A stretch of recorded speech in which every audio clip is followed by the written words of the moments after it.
guys, my name's Adam and today I'm going to be talking about hipsters. Now, as most of you already know, I am definitely not a hipster. At least that's what I hope most of you already know. In order to talk about hipsters, the first thing we have to do is define them. PBS Idea Channel just put out a great video recently about how everyone is a little bit hipster. I saw an interesting definition on urbandictionary.com where they talk about hipsters as being people that are open-minded and willing to try these new things and they don't follow the pack. The idea of a hipster is someone that cherry picks things that are cool and incorporates them into themselves. I've heard it described as someone that goes the opposite way, someone that as soon as something becomes mainstream, they don't want anything to do with it. They go in the opposite direction. I think it's kind of hard to decide what a hipster is. I know one thing though, if you're wearing a fedora, you're definitely a hipster. I saw a music video today where a guy was wearing a fedora and my only thought was that guy is such a hipster. Actually, I have tried on a fedora. I just tried it on, that doesn't count, right? See, the problem I have with this hipster thing is that most people don't want to fit into a category. Most people don't want to be a nerd or a geek or a jock. They want to be themselves. They don't want to be defined. So if musicians got together and they sort of tried to classify each other as what they would be, does that make Kid Rock a hipster?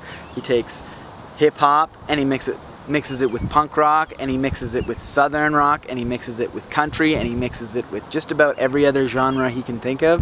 I will say this, I have seen Kid Rock in a fedora. So as a hipster, like this self-aware sort of meta personality, as soon as you start saying, I don't want to be like that group of people, that's when you start getting into hipster territory. Then you start becoming a hipster yourself. I think that the whole hipster thing comes from people looking around and not wanting to fit into a group. Now that's not necessarily that they don't want to conform, but that they see a group of people that are sort of criticized a lot and they say, I don't want to be like them. And they see another group that are criticized and they say, I don't want to be like them. If I buy those sunglasses, you know, if I buy aviators, I'm going to look like a douchebag. So everybody stops wearing aviators. Then everybody starts looking at them and they go, that guy's a hipster. He doesn't fucking fit in anywhere. So the moral of the story is, don't worry about what other people think because they're going to put you into a category anyway. If you don't want to fit into this category or that category, the already established ones, someone's going to put you into a new one. They're going to make one up and they're going to say, that guy's this.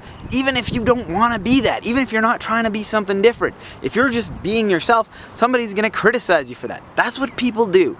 So in the end, don't worry about what other people think. Just be happy and be yourself, because you're going to attract people that like you that way, and people that don't like you, they're going to fuck off.